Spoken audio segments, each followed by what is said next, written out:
બે નાનપણના મિત્રો હતા. એક ટપાલી થયો અને એક કમાન્ડો થયો. ટપાલી ટપાલ વેચવા માટે 10 કિલોમીટર ચાલતો, જ્યારે કમાન્ડો પોતાના શરીરને મજબૂત રાખવા માટે 10 કિલોમીટર ચાલતો. ટપાલી દિવસે ને દિવસે ડૂબળો અને અશક્ત થતો જતો હતો, જ્યારે કમાન્ડો મજબૂત થતો હતો. એક દિવસ અચાનક બે મિત્રો મળે છે.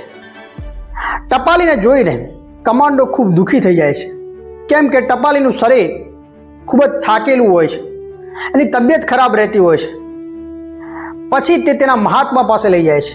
ત્યારે મહાત્મા એને કહે છે કે ટપાલી પોતાના કામને વેઠ સમજે છે, મજૂરી સમજે છે, એટલે તે થાકી જાય છે, અને તું તારા શરીરને સાચવવાની દ્રષ્ટિથી ચાલે છે એટલે તને ફાયદો થાય છે. આપણા જીવનમાં પણ આવું જ છે મારા વાલા, કે આપણે આપણા ધંધાને, કામને, નોકરીને કે આપણા કર્મને કેવી દ્રષ્ટિથી જોઈએ છે અને એના આધારે આપણું પરિણામ કે આપણું કર્મફળ બંધાય છે. કામનું મહત્વ નથી, પણ કામ તરફની આપણી દ્રષ્ટિ કેવી છે એનું મહત્વ છે.